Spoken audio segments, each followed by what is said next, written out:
نحمده ونصلي ونسلم على رسوله الكريم أما بعد فأعوذ بالله من الشيطان الرجيم بسم الله الرحمن الرحيم وأتم الحج والعمرة لله وقال تعالى ولله على الناس حج البيت من استطاع إليه سبيلا وقال النبي صلى الله عليه وسلم من حج فلم يرفث ولم يفسق رجع كيوم ولدته أمه أو كما قال صلی اللہ علیہ وسلم۔ میرے محترم دوستوں، میرے بھائیوں،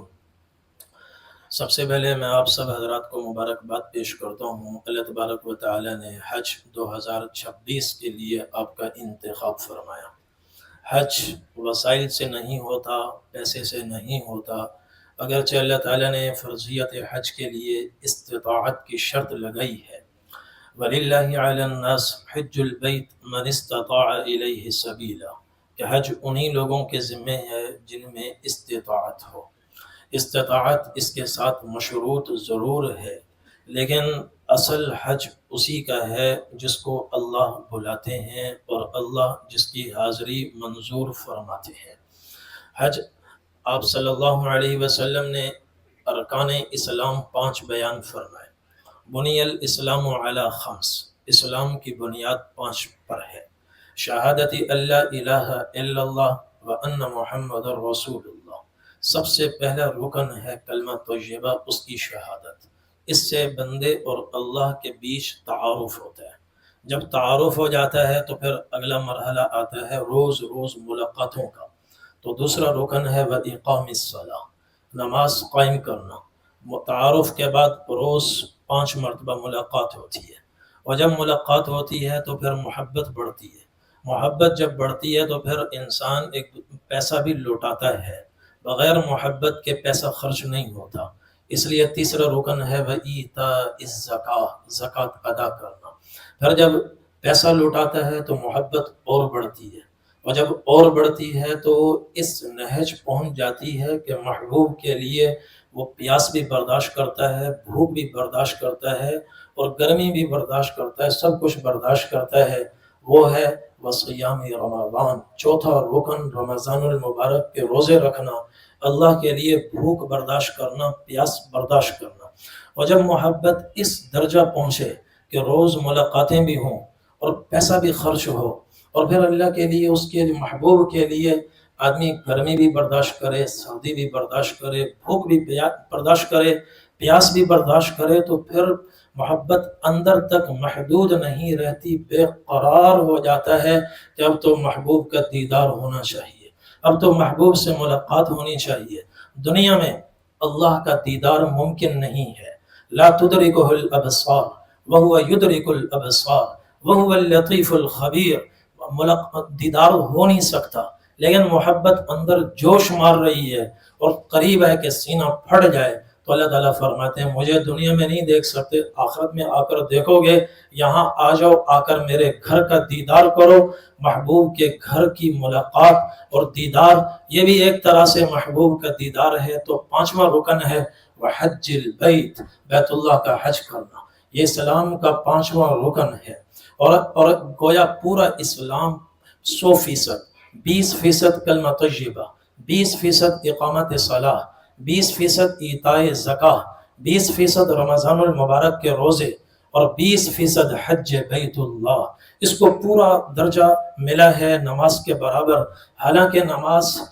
دن میں 5 مرتبہ فرض ہے اور عمر بھر کے لیے ہے، روزہ بھی عمر بھر کے لیے ہے، زکوٰۃ بھی عمر بھر کے لیے ہے، مگر حج زندگی میں 1 مرتبہ، ہر سال نہیں۔ جب نبی کریم صلی اللہ علیہ وسلم نے فرضیت حج کا اعلان فرمایا، آپ نے فرمایا یا ایھا الناس ان اللہ کتب علیکم الحج فحجوا، اے لوگو، اللہ تعالیٰ نے تم پر حج فرض فرمایا ہے، لہذا حج کرو۔ ایک صحابی ہیں حضرت اقرع بن حابس رضی اللہ عنہ، وہ کھڑے ہوئے، انہوں نے عرض کیا افی کل عام یا رسول اللہ، اللہ کے رسول حج فرض ہے کیا؟ ہر سال حج فرض ہے؟ آپ صلی اللہ علیہ وسلم خاموش رہے۔ انہوں نے دوبارہ پوچھا کیا ہر سال حج فرض ہے؟ آپ خاموش رہے۔ تیسری مرتبہ یہی سوال دہرایا تو نبی کریم صلی اللہ علیہ وسلم نے ارشاد فرمایا لو قلت نعم لوجبت، اگر میری زبان سے ہاں نکل جاتا تو ہر سال حج تم پر فرض ہو جاتا، ولما استطعتم، اور تم کبھی بھی ہر سال حج نہ کر سکتے۔ اس لیے کہ آج مسلمانوں کی تعداد اگرچہ تھوڑی ہے، لیکن اللہ نے علم دیا ہے قیامت تک یہ دین تو دنیا کے سارے دینوں پر غالب آئے گا اور تعداد بڑھتی جائے گی۔ صاحب استطاعت لوگوں کی تعداد کروڑوں سے تجاوز کر جائے گی۔ جب ان کی تعداد کروڑوں میں ہوگی اور ہر سال حج کرنے آئیں تو کیسے حج کریں گے؟ تو اس لیے فرمایا لو قلت نعم لوجبت، اگر میری زبان سے ہاں نکلتا تو ہر سال حج فرض ہو جاتا، ولما استطعتم، جب تمہاری تعداد کروڑوں میں پہنچ جاتی اس وقت تم ہر سال حج کرنا چاہتے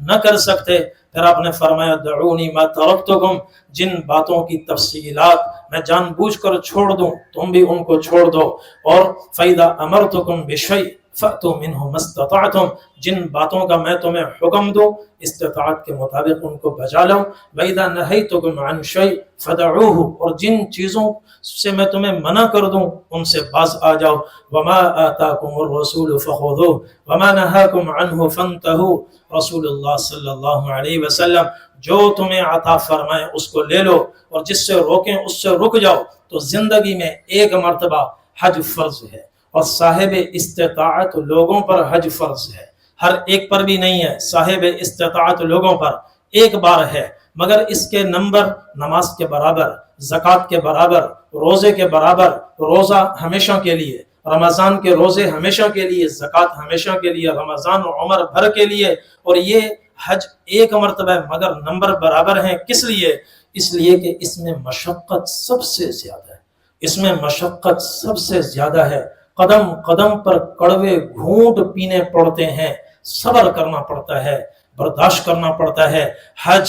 8 ذی الحجہ سے لے کر 13 ذی الحجہ تک حج ہوتا ہے، حج کے یہ 5 سے 6 ایام ہیں، لیکن قرآن کریم اٹھائیں اللہ تعالیٰ فرماتے ہیں الحج اشہر معلومات، حج دنوں میں نہیں مہینوں میں ہوتا ہے، مہینوں میں، حج کے کئی مہینے ہیں اور وہ معروف ہیں، شوال ہے، ذی قعدہ ہے، ذی الحجہ ہے۔ کیا مطلب؟ مطلب یہ کہ بے شک عملی طور پر حج 8 ذی الحجہ سے لے کر 13 ذی الحجہ تک ہوگا، مگر اس کی تیاری تو یکم شوال سے ہے۔ اللہ نے اس کی تیاری کے لیے شوال بھی حج کے مہینوں میں شامل فرما دیا، ذوالقعدہ بھی حج کے مہینوں میں شامل فرما دیا کہ ابھی سے ہم حج کی تیاری کریں۔ تیاری کیا ہے؟ صرف علم حاصل کرنا نہیں بلکہ وہاں چلنا پڑتا ہے، چلنے کی بھی مشق ہو، وہاں قدم قدم پر صبر کے کڑوے گھونٹ پینے پڑتے ہیں۔ ابھی سے ہم طے کریں کہ اپنی زبان کو قابو میں رکھیں گے اور کوئی فحش کلمہ زبان سے نہیں نکالیں گے۔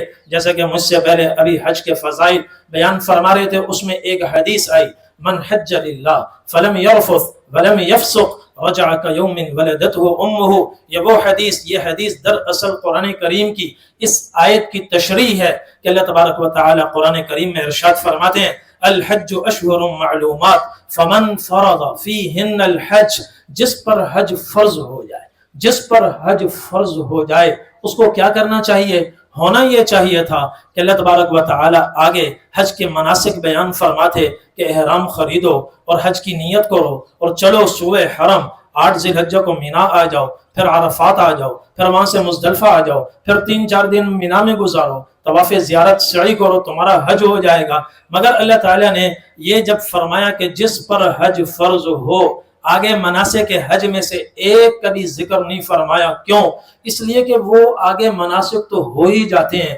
علماء کے بھی ہوتے ہیں، جہلاء کے بھی ہوتے ہیں، شہریوں کے بھی ہوتے ہیں، دیہاتیوں کے بھی ہوتے ہیں، حتیٰ کہ ہم نے دیکھا ہے حج میں جس پر بے ہوشی طاری ہو جائے، مدہوش ہو جائیں، بے خبر پڑے ہوں، ان کا بھی کوئی ایک رکن ضائع نہیں ہوتا، لوگ کندھوں پہ اٹھا کر ان کو مینا بھی لے جاتے ہیں، عرفات بھی لے جاتے ہیں۔ اس لیے فمن فرض فیہن الحج، یہ فرمانے کے بعد اللہ تبارک و تعالی نے مناسک حج کا بیان نہیں فرمایا، چونکہ وہ تو ہوتے ہی ہیں، وہ کسی کا نہیں رہے گا، وہ باتیں بیان فرمائی جہاں عوام تو عوام، علماء بھی ٹھوکر کھا جاتے ہیں، بڑے بڑے لوگ ٹھوکر کھا کر اپنے حج کو ضائع کر بیٹھتے ہیں۔ اس لیے ان 3 باتوں کو بطور خاص بیان فرمایا، ارشاد فرمایا فمن فرض فیہن الحج، جس پر حج فرض ہو ان تین سے ابھی سے تیاری کرے، اپنے آپ کو بچانا ہے۔ وہ کیا؟ فلا رفث، فلا رفث، ایک تو بیہودہ گوئی سے، فحش گوئی سے، کسی کی تنقیص نہ ہو، کسی پر جملے نہ کسے جائیں، کوئی سخت الفاظ زبان سے نہ نکالے جائیں، ایک بات۔ اور دوسری چیز ولا فسوق،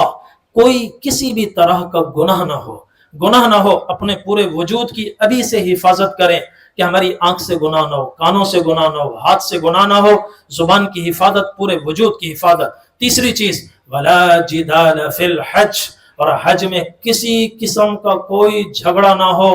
کسی طرح کا کوئی جھگڑا نہ ہو۔ ابھی سے اپنے آپ کو بچائیں جھگڑوں سے، چیخنے سے، چلانے سے، بے صبر ہونے سے۔ ابھی سے جب غصے کو پینے کی مشق ہوگی تو وہاں پر جب حرم میں پہنچیں گے اور دیکھیں گے باب الملک عبدالعزیز اور باب الملک فہد دونوں قریب قریب ہیں، ایک سے دوسرے تک 10 سیکنڈ کا فاصلہ ہے، مگر جب ایک سے دوسرے میں جانے لگیں گے تو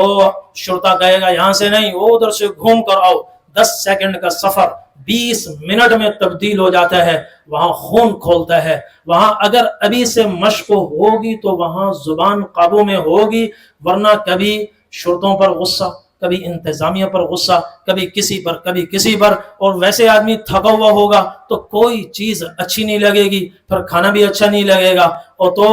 زبان کو قابو میں رکھنا مشکل ہوتا ہے، جس کی وجہ سے ان تین میں لغزشیں ہوتی ہیں بڑوں بڑوں سے۔ فلا رفث ولا فسوق ولا جدال فی الحج، تو طواف کر کے، سعی کر کے، مینا جا کر، عرفات جا کر ساری دنیا کہتی ہے حاجی صاحب، حاجی صاحب، مگر یہ اللہ کے ہاں حاجی صاحب نہیں ہوتا۔ اللہ کے ہاں حاجی صاحب وہ ہوتا ہے چونکہ نبی کریم صلی اللہ علیہ وسلم کو اللہ نے مبعوث فرمایا اور ساتھ فرمایا کتاب انزلناہ الیک لتبین للناس، اے ہمارے حبیب ہم نے قرآن اتارا ہے، ذمہ داری آپ کو سونپی ہے، آپ اس قرآن کو کھولیں، اس قرآن کی وضاحت کریں۔ نبی کریم صلی اللہ علیہ وسلم نے اس کی وضاحت فرمائی، فلا رفث ولا فسوق ولا جدال فی الحج۔ اس کی وضاحت کیا فرمائی؟ آپ صلی اللہ علیہ وسلم نے ارشاد فرمایا من حج للہ، جس نے اللہ کے لیے حج کیا، دکھلاوے کے لیے نہیں، ملاقاتوں کے لیے نہیں، دوستوں سے ملنے کے لیے نہیں، یہاں سے چلتے ہوئے سوئے حرم جاتے ہوئے دل میں بس ایک ہی نیت ہے، ایک ہی امنگ ہے، مجھے اللہ کو راضی کرنا ہے، اللہ سے اپنے تعلق کو بنانا ہے۔ تو آپ صلی اللہ علیہ وسلم نے ارشاد فرمایا من حج للہ، یہ لفظ تفسیر ہے قرآن کریم کے اس جملے کی، وَأَتِمُّ الْحَجَّ وَالْعُمْرَةَ لِلَّهِ، حج اللہ کے لیے، عمرہ اللہ کے لیے۔ قُلْ إِنَّ صَلَاتِي وَنُسُكِي وَمَحْيَايَ وَمَمَاتِي لِلَّهِ رَبِّ الْعَالَمِينَ، اے ہمارے حبیب اعلان کر دو میری نماز، میری قربانی، میرا جینا، میرا مرنا سب اللہ کے لیے ہے۔ تو پہلی چیز حج ہو خالص اللہ کے لیے۔ پھر فرمایا فلا رفث فلم یرفث ولم یفسق، نہ اس میں کوئی بیہودہ گوئی ہو، نہ کوئی گناہ کا کام ہو، نہ کوئی جھگڑا ہو، تب حج پر حج والی فضیلت ملے گی۔ وہ کیا ہے؟ رجع کیوم ولدتہ امہ، اور حج کر کے جب یہ واپس آئے گا ایسے ہوگا جیسے ابھی دنیا میں آیا ہو۔ بچہ جب ماں کے پیٹ سے دنیا میں آتا ہے اس کے بدن پر ایک بھی گناہ نہیں ہوتا، ایسے ہی جب حاجی حج کر کے حقیقی معنوں میں حج کر کے واپس آئے گا تو اللہ جل جلالہ اس کو بھی یہ مقام عطا فرمائیں گے، گناہوں سے مکمل طور پر دھلایا۔ اور اس کی برکت سے اللہ فقر کو بھی دور فرماتے ہیں، احتیاجی کو بھی دور فرماتے ہیں، گناہوں کو بھی معاف فرماتے ہیں، جیسا کہ نبی کریم صلی اللہ علیہ وسلم نے متعدد احادیث میں اس کا اعلان فرمایا۔ آپ نے فرمایا تابعوا بین الحج والعمرہ، حج عمرہ کثرت سے کرو، فإنہما ینفیان الفقر والذنوب کما ینفی الکیر خبث الحدید والذہب والفضہ۔ حج عمرہ جب کثرت سے کرو گے اللہ تعالیٰ تمہاری غربت کو دور فرمائیں گے، تمہارے گناہوں کو معاف فرمائیں گے، اور حج اور عمرہ تمہارے لیے وہ بھٹیاں بن جائیں گی جن بھٹیوں میں زنگ آلود لوہا یا میلا کچیلا زیور ڈالا جاتا ہے، اور جب واپس نکالا جاتا ہے تو لوہے کا زنگ اتر چکا ہوتا ہے اور زیور چمک رہا ہوتا ہے۔ ایسے ہی جب حاجی حج کر کے واپس آئے گا تو اس کی ایسی دھلائی ہوگی کہ ایمان بھی چمک رہا ہوگا اور اس کے اخلاق بھی چمک رہے ہوں گے، اعمال بھی چمک رہے ہوں گے۔ تو اس لیے ہماری کوشش ہو کہ یہ شوال ذی قعدہ کے مہینے تیاری حج کے مہینے ہیں، ان میں بھرپور طریقے سے ہماری تیاری، اس میں ان 3 کی بھی مشق ہو، چلنے کی بھی مشق ہو، اور حج فرض ہے تو مسائل حج سیکھنا بھی فرض ہے، تو اپنے حج کے مسائل بھی سیکھیں، اور سیکھ کر جتنا ہم حج کریں گے انشاءاللہ وہ حج اتنا ہی جاندار ہوگا۔ اللہ تعالیٰ نے، میں نے شروع میں عرض کیا، ارکان اسلام میں 5واں رکن ہے، اور باقی ارکان عمر بھر کے لیے یہ زندگی میں ایک مرتبہ ہے، اور نمبر برابر ہیں بلکہ ایک لحاظ سے بڑھ جاتے ہیں، ایک لحاظ سے بڑھ جاتے ہیں۔ وہ حدیث شریف میں نبی کریم صلی اللہ علیہ وسلم نے ارشاد فرمایا، مسلم شریف کی حدیث ہے، آپ نے فرمایا ان الاسلام یہدم ما کان قبلہ، اسلام، جب آدمی اسلام لاتا ہے تو اسلام کلمہ طیبہ کفر کی ساری دیواریں گرا دیتا ہے، بنیادیں ہل جاتی ہیں، پچھلی زندگی کے سارے گناہ ختم۔ اور فرمایا وَإِنَّ الْهِجْرَةَ تَهْدِمُ مَا كَانَ قَبْلَهَا، جب کوئی آدمی اللہ کے لیے ہجرت کرتا ہے، اور ہجرت فرض ہو، ہجرت کرتا ہے تو ہجرت سے پچھلی زندگی کے سارے گناہ معاف، صغائر بھی معاف، کبائر بھی معاف۔ وَإِنَّ الْحَجَّ يَهْدِمُ مَا كَانَ قَبْلَهَا، اور حج سے پہلے کے سارے گناہ معاف، صغیرہ بھی معاف، کبیرہ بھی معاف۔ نماز میں آپ صلی اللہ علیہ وسلم نے ارشاد فرمایا گناہ معاف ہوتے ہیں ما لم یؤتی کبیرۃ، جب تک آدمی کبیرہ گناہوں سے بچتا رہے، کبیرہ سے بچے گا تو صغیرہ معاف ہوں گے، تو نماز سے صرف صغیرہ گناہ معاف ہوتے ہیں، کبیرہ نہیں، کبیرہ کے لیے توبہ یا اللہ کا فضل ہو جائے۔ حج سے صغیرہ بھی معاف، کبیرہ بھی معاف، کیوں کہ نبی کریم صلی اللہ علیہ وسلم نے اس موقع پر حج کو اسلام کے برابر ذکر فرمایا، حج اور ہجرت اور اسلام، کلمہ طیبہ، ان 3 سے پچھلی زندگی کے سارے گناہ معاف، سب گناہ معاف، بشرطے کہ حج حقیقی معنوں میں حج ہو۔ تو حج، یہاں سے جو حج کیا جاتا ہے، حج کی 3 قسمیں، ایک ہے حج افراد، دوسرا ہے حج تمتع، اور تیسرا ہے حج قران۔ حج افراد میں اپنے مقام سے جب آدمی حج کا احرام باندھتا ہے تو اس سفر میں صرف حج ہوتا ہے، عمرہ نہیں ہوتا، اکیلا حج ہو، یہاں سے یکم ذی الحجہ کو جا رہا ہے یا 20 ذی القعدہ کو جا رہا ہے، حج سے 10 دن پہلے جائے یا 15 دن پہلے جائے یا 2 دن پہلے جائے، اور وہ نیت کر لے صرف حج کی، صرف حج کی، تو یہ حج کہلائے گا حج افراد۔ اور یہ احرام اگر پہلے جائے گا تو لمبا ہو جائے گا، تو جا کر سیدھا ایک طواف قدوم کرے گا، اور پھر آگے حج کے مناسک ادا کرے گا۔ یہ احرام 10 ذی الحجہ سے پہلے اتر نہیں سکتا، 10 ذی الحجہ کو جب رمی ہو جائے گی اس کے بعد احرام اترے گا۔ اس حج کو کہتے ہیں حج افراد۔ یہاں پر بہت کم لوگ ہوں گے جو حج افراد کرتے ہوں گے، بہت کم، اور وہ بھی عام آدمی بظاہر مشکل ہے، کوئی عالم ہی کرتا ہوگا، اور علماء میں سے بھی وہ جن کی بالکل اخیر کی فلائٹیں ہوتی ہیں، لہذا میں اس کی زیادہ تفصیلات آپ کی خدمت میں عرض نہیں کر رہا چونکہ اس کی ضرورت نہیں ہے۔ دوسرا حج ہوتا ہے حج قران۔ حج قران، حج قران میں میقات، بڑے میقات سے حج اور عمرہ دونوں کی نیت ایک ساتھ ہوتی ہے، ایک ساتھ ہوتی ہے۔ اس سال جو سفر حجاز میں کے تحت لوگ حج کے لیے جا رہے ہیں، چونکہ پہلے مدینہ طیبہ جانا ہے، تو جب یہ ان کی واپسی ہوگی تو تقریباً کوئی 8-9 دن پہلے، حج سے 8-9 دن پہلے واپسی ہوگی۔ یہ حضرات حج قران کرنا چاہیں تو حج قران کر سکتے ہیں، اور یہ سب سے افضل ہے، اور اس میں مشقت زیادہ ہے، احرام کا دورانیہ کافی طویل ہو جاتا ہے، کہ مدینہ طیبہ سے جب پہلے یہاں سے مدینہ طیبہ جائیں گے، مدینہ طیبہ سے جب مکہ مکرمہ ان کی واپسی ہوگی تو ذوالحلیفہ پر حج اور عمرہ دونوں کی نیت ایک ساتھ کریں، اور دونوں کی نیت کر کے تلبیہ پڑھیں، لبیک اللہم لبیک، اور یوں کہیں اللہم حجۃ وعمرۃ لا ریاء فیہا ولا سمعہ، اللہم حجۃ وعمرۃ، حج کا احرام بھی آ گیا اور عمرے کا احرام بھی آ گیا۔ تو اس سال یہ آپ پہلے تو ہم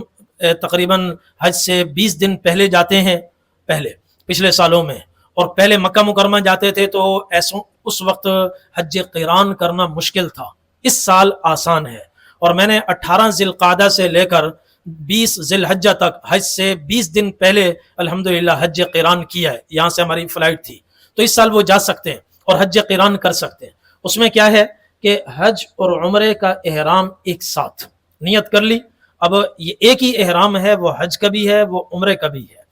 اس کے بعد حج کی پابندیاں، احرام کی پابندیاں شروع ہو جائیں گی، اس کو کہیں گے حج قران۔ اس میں کیا ہوگا، مکہ مکرمہ آنے کے بعد پہلے عمرہ ہوگا، عمرے کے لیے طواف اور سعی ہے، سعی کرنے کے بعد اب حلق نہیں کروائیں گے بلکہ احرام ہی میں رہیں گے، کیونکہ عمرے کے مناسک تو ادا ہو گئے لیکن حج کے بھی تو احرام بدن پر موجود ہے، حلق کروائیں گے تو حج کے احرام کی خلاف ورزی ہوگی، اس لیے حلق نہیں کروا سکتے۔ اب 8 ذی الحجہ تک جتنے دن بھی مکہ مکرمہ میں رہیں گے احرام ہی میں رہیں گے اور احرام کی پابندیوں سے بھی بچتے رہیں گے، جس کا ذکر بعد میں آئے گا۔ یہ ہے حج قران۔ دوسرا ہے حج تمتع۔ حج تمتع میں شروع میں نیت ہوتی ہے عمرے کی، جیسے اب مدینہ طیبہ سے چلیں گے، پاکستان سے سیدھا کوئی مکہ مکرمہ جا رہا ہو، یہاں سے صرف عمرے کی نیت ہوگی، یا ہمارے حضرات جو اس وقت پہلے مدینہ جائیں گے، مدینہ طیبہ سے جب مکہ مکرمہ کی طرف جائیں گے تو ذوالحلیفہ کے مقام پر بڑا میقات ہے، وہاں پر صرف عمرے کا احرام ہوگا اور عمرے کی تیاری ہوگی، عمرے کا احرام، اور اس میں ابھی حج کا کوئی ذکر نہیں ہے۔ مکہ مکرمہ آئیں گے پہلے، گورنمنٹ کے حضرات بھی ہیں جو اگر سیدھا یہاں سے آخری فلائٹوں میں مکہ جا رہے ہیں، آخری فلائٹوں والے تو سیدھا مکہ جائیں گے، اور جو جن کی شروع کی فلائٹیں ہیں وہ پہلے مدینہ طیبہ جائیں گے، تو یہاں سے احرام باندھنا پڑے تو صرف احرام ہوگا عمرے کا، اور مدینہ طیبہ سے جب حج کے لیے آئیں گے تو وہاں سے پہلے احرام ہوگا صرف عمرے کا، اور مکہ مکرمہ میں آئیں گے اور میں عمرے کا طواف اور عمرے کی سعی کر کے حلق یا قصر کروا کر عمرے کے احرام سے حلال ہو جائیں گے، اور پھر سادہ کپڑوں میں آ جائیں گے۔ 7 ذی الحجہ کی شام یا 8 ذی الحجہ کی صبح کو دوبارہ حج کا احرام باندھیں گے۔ یہ ہے حج تمتع، یہ ہے حج تمتع۔ چونکہ یہاں سے جو حضرات حج کے لیے جاتے ہیں تقریباً کوئی 98% حج تمتع ہی کرتے ہیں، اس لیے میں نے خلاصہ تو تینوں کا ذکر کر دیا اور حج قران کا تھوڑا سا تعارف بھی آپ حضرات کی خدمت میں کروا دیا، لیکن تفصیل میں حج تمتع کی اب ذکر کر رہا ہوں۔ حج تمتع میں پہلے عمرہ پھر حج، گھر سے حج کا احرام جو یہاں سے سیدھا مکہ مکرمہ جا رہے ہیں وہ یہیں سے احرام کی تیاری کریں گے، اور جو پہلے مدینہ جا کر مدینہ سے جب مکہ جائیں گے تو مدینہ طیبہ میں تیاری کریں گے احرام کی۔ تو سب سے پہلے عمرہ ہے اور عمرے کے بعد حج ہے۔ عمرے کے لیے 4 چیزیں ہیں، نمبر 1 احرام، نمبر 2 طواف، نمبر 3 سعی، سعی کا معنی صفا مروہ کے درمیان چلنا دوڑنا،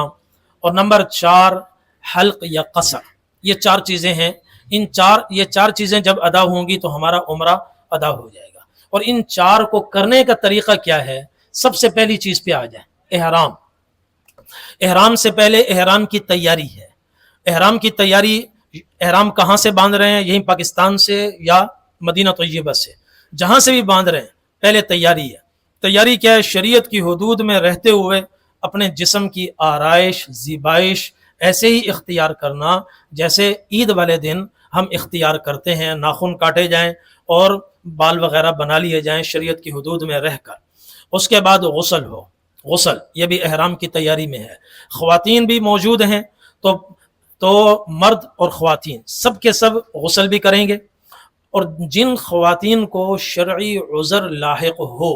اور اس عذر کی وجہ سے وہ نماز ادا نہ کر سکتی ہوں، وہ بھی احرام سے پہلے اگر ان کے لیے غسل مضر صحت نہ ہو تو غسل وہ بھی کرے۔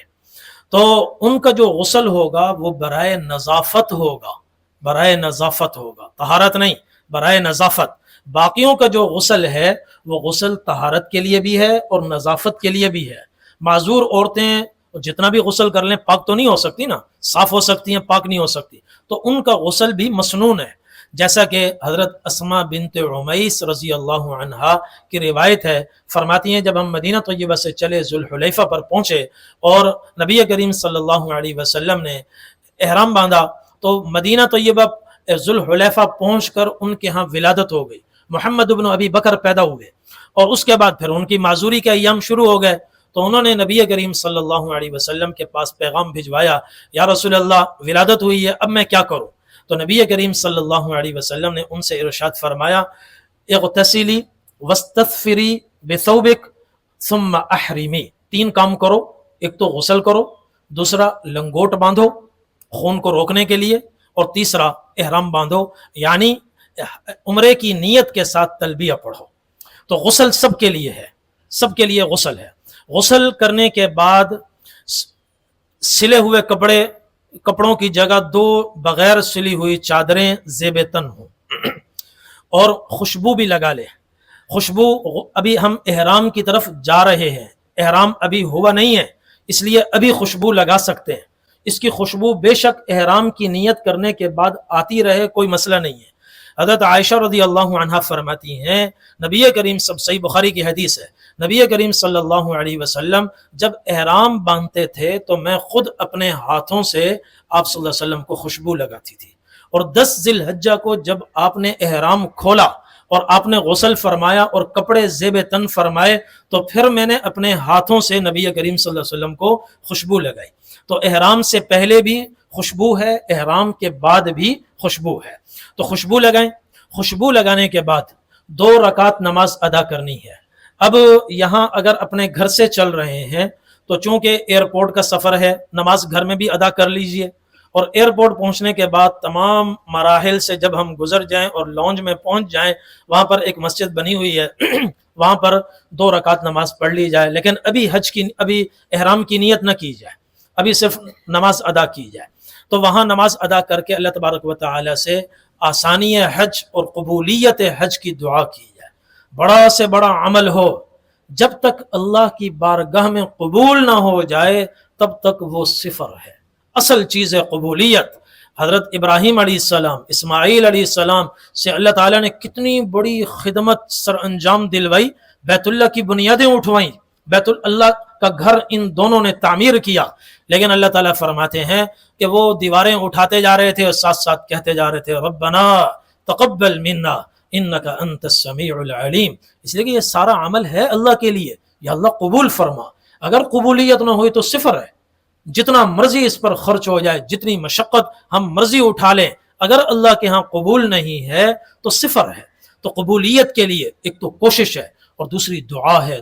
دعاؤں سے اللہ تبارک و تعالی آسانی بھی پیدا فرماتے ہیں اور عمل کو اپنی بارگاہ میں قبول بھی فرماتے ہیں۔ تو قبولیت حج، قبولیت عمرہ اور قدم قدم پر آسانی کی اللہ تعالیٰ سے دعا کی جائے۔ اور پھر مدینہ طیبہ سے جب ذوالحلیفہ سے چلیں گے، وہیں ذوالحلیفہ میں ہی عمرے کی نیت کر کے بلند آواز سے تلبیہ پڑھا جائے، بلند آواز سے، وہاں مدینہ والے۔ اور جو یہاں سے جا رہے ہیں، یہ جہاز میں بیٹھنے کے بعد جب جہاز اڑ جائے اور یقین ہو جائے کہ اب یہ واپس نہیں آئے گا، آگے ہی جائے گا، کیونکہ اس وقت جنگی حالات ہیں، کچھ پتہ نہیں ہے، تو اگر پہلے نیت کر لی، خدا نخواستہ فلائٹ کینسل ہو گئی، تو احرام میں اتنا بڑا مسئلہ نہیں ہے، لیکن چونکہ بہت سے لوگوں کو مسائل کا نہیں پتہ ہوتا تو کہیں وہ احرام کی خلاف ورزیاں نہ کر بیٹھیں، اس وجہ سے ابھی نیت نہ کیجیے۔ جب جہاز اڑ جائے اور روانہ ہو جائے اور یقین ہو جائے کہ انشاءاللہ آگے ہی جائے گا، تو اس وقت پھر جتنا جلد ہو سکے عمرے کی نیت کر کے زبان سے کہیں لبیک اللہم لبیک لبیک لا شریک لک لبیک ان الحمد والنعمت لک والملک لا شریک لک۔ 2 چیزوں کا مجموعہ آدمی کو محرم بنا دیتا ہے، ایک نیت اور اس کے ساتھ ہی تلبیہ۔ خالی تلبیہ پڑھنے سے بھی آدمی محرم نہیں بنتا، احرام میں نہیں آتا، اور خالی نیت کرنے سے بھی احرام میں نہیں آتا۔ نیت تو اس وقت سب کی ہے لیکن ابھی ہم محرم نہیں ہیں، اور جب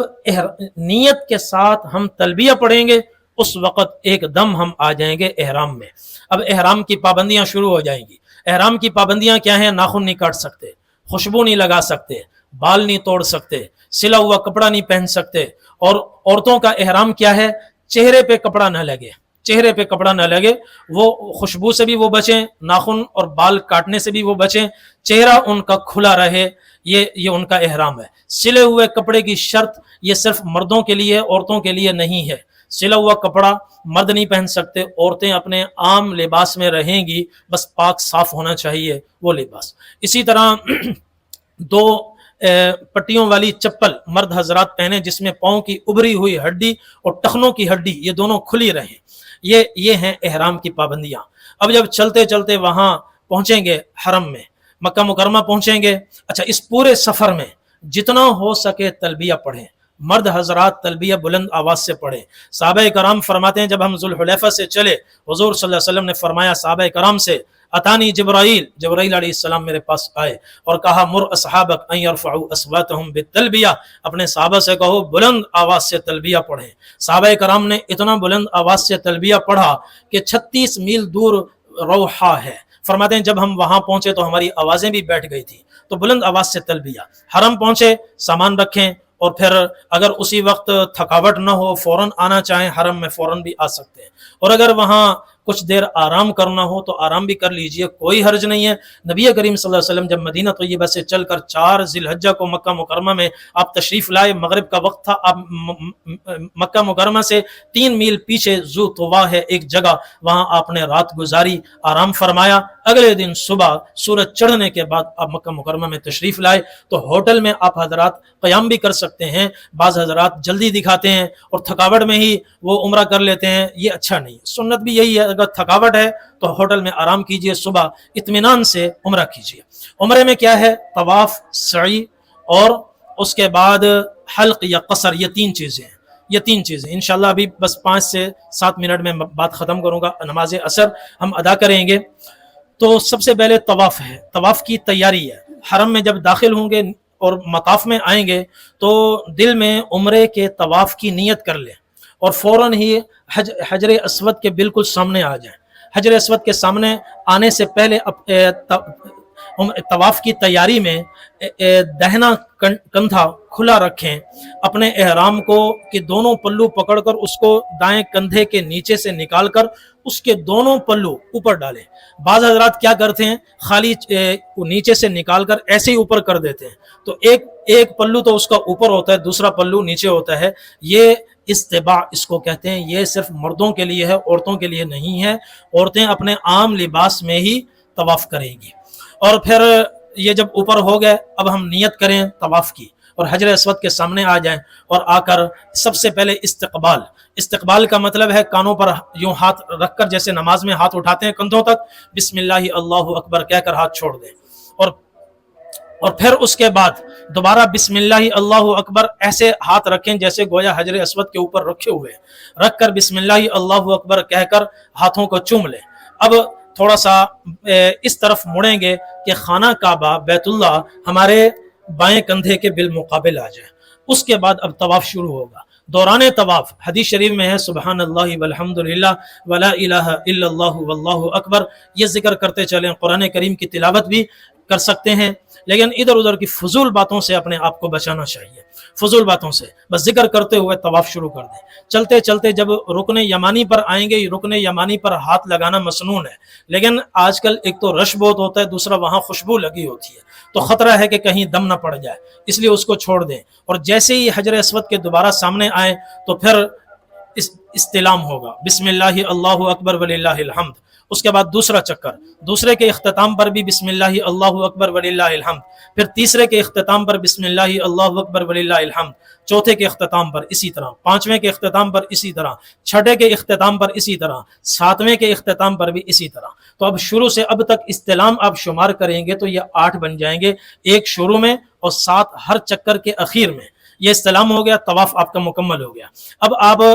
یہ حجر اسود ہے تو یہاں پر اس کے یہ دروازہ ہے، دروازے کے پیچھے یہاں دیکھیں گے تو مقام ابراہیم ہے، اس کے پیچھے چلے جائیں، اس کے پیچھے کہ مقام ابراہیم اور بیت اللہ آپ کے سامنے آ جائیں، تو وہاں پر جہاں آپ کو اگر موقع ملے، رش ہو تو کہیں بھی پورے حرم میں 2 رکعت نماز پڑھی جا سکتی ہیں، یہ 2 رکعت واجب ہیں، اور اگر مکروہ وقت، اگر عصر کے بعد مکروہ وقت ہے تو کچھ علماء کہتے ہیں نہ پڑھی جائے، بعد میں ادا کر لی جائے، لیکن ایک حدیث ہے جس کا ذکر میں بعد میں کروں گا، وہ آپ کے پاس کلپ کی صورت میں پہنچ جائے گی، حضرت ابو ذر غفاری رضی اللہ عنہ کی روایت ہے اور دوسرے بھی کچھ حضرات کی روایت ہے، 2 رکعت نماز پڑھ لیجئے۔ 2 رکعت میں کہیں سے بھی قرآن کی تلاوت کر سکتے ہیں، بہتر یہ ہے پہلی رکعت میں سورۃ الکافرون، دوسری رکعت میں سورہ اخلاص پڑھی جائے، تو الحمدللہ طواف مکمل ہو گیا۔ اب پیچھے حجر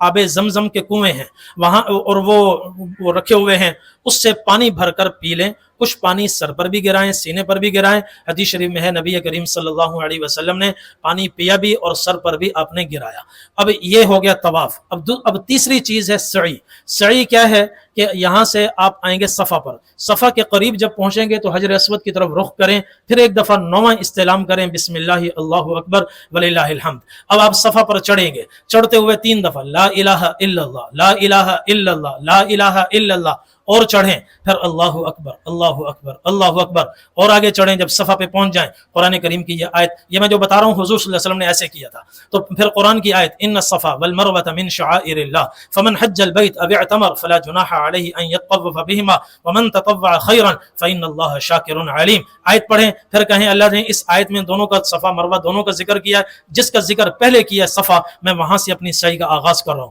پھر 3 دفعہ آپ نے یہ ذکر پڑھا، لا الہ الا اللہ وحدہ لا شریک لہ لہ الملک ولہ الحمد وہو علی کل شیء قدیر، لا الہ الا اللہ وحدہ انجز وعدہ ونصر عبدہ وہزم الاحزاب وحدہ۔ اس کے بعد دعا ہے، دعا ختم کر کے پھر دوبارہ یہی ذکر، لا الہ الا اللہ وحدہ لا شریک لہ لہ الملک ولہ الحمد وہو علی کل شیء قدیر، لا الہ الا اللہ وحدہ انجز وعدہ ونصر عبدہ وہزم الاحزاب وحدہ۔ پھر ہاتھ اٹھا کر دعا ختم ہو جائے، پھر دوبارہ یہی ذکر، لا الہ الا اللہ وحدہ لا شریک لہ لہ الملک ولہ الحمد وہو علی کل شیء قدیر، لا الہ الا اللہ وحدہ انجز وعدہ ونصر عبدہ وہزم الاحزاب وحدہ۔ اس کے بعد تیسری مرتبہ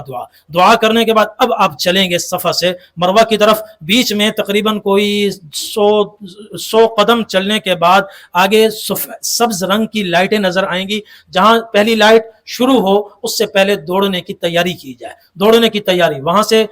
پھر آگے بھی سبز لائٹ ہوگی، یہ بیچ میں تقریباً کوئی 20-30 قدم کا رقبہ ہے، اس میں دوڑنا ہے۔ نبی کریم صلی اللہ علیہ وسلم یہاں بہت تیز دوڑے، ایک صحابیہ فرماتی ہے میں نے حضور صلی اللہ علیہ وسلم کو دوڑتے ہوئے دیکھا، آپ کا تہبند بھی گھوم رہا تھا، اور آپ ساتھ ساتھ فرما رہے تھے یا ایھا الناس ان اللہ کتب علیکم السعی فسعوا، اے لوگو دوڑو، اللہ نے دوڑنا تم پر لازم کیا ہے۔ یہاں سے چلتے ہوئے جب مروہ تک پہنچے تو مروہ پہ وہی کچھ کرنا ہے جو صفا پر کیا، 3 مرتبہ وہ ذکر، 3 مرتبہ دعا۔ عمرہ کرنے میں جلدی ہرگز نہ کریں، کیونکہ سارے کام یہاں پاکستان میں رہ گئے، وہاں تو آپ صرف عبادت کے لیے گئے، اب عبادت کے لیے بھی وقت نہ ہو تو پھر آدمی کیا کام کرے، تو اس لیے وہاں پر بھی اطمینان 2 گھنٹے لگے 3 گھنٹے لگے اس کی پرواہ نہ کرے، چونکہ آپ کا میٹر چل رہا ہے، اجر و ثواب لکھا جا رہا ہے۔ صفا مروہ پر یہی کچھ کرنا ہے، پھر یہ ایک چکر ہو گیا، وہاں سے صفا پر آئیں گے دوبارہ وہ سب کچھ کرنا ہے جو پہلے کیا تھا، دوسرا چکر ہو گیا، پھر یہاں سے مروہ سے آخری چکر ہوگا 7واں ہوگا مروہ پر۔ جب مروہ پر پورا ہو جائے اور ہر چکر پر مروہ پر آئیں یا صفا پر آئیں 3 دفعہ ذکر 3 دفعہ دعا، اور جب مروہ پر آخری چکر ہو جائے گا تو الحمدللہ سعی بھی مکمل ہو گئی۔ تو اس کے بعد 2 نفل ہمارے بزرگوں نے لکھے ہیں، کسی روایت میں اس کا ذکر نہیں ہے، وہ اس لیے ہیں کہ اللہ تعالیٰ نے ایک بہت بڑی سعادت عطا فرمائی ہے، اللہ کا شکر ادا کیا جائے۔ نبی کریم صلی اللہ علیہ وسلم اور حضرات صحابہ کرام کا معمول یہ تھا، جب اللہ کی طرف سے کوئی غیر معمولی نعمت ان کو حاصل ہوتی تو وہ اللہ کے شکرانے میں 2 رکعت پڑھتے تھے،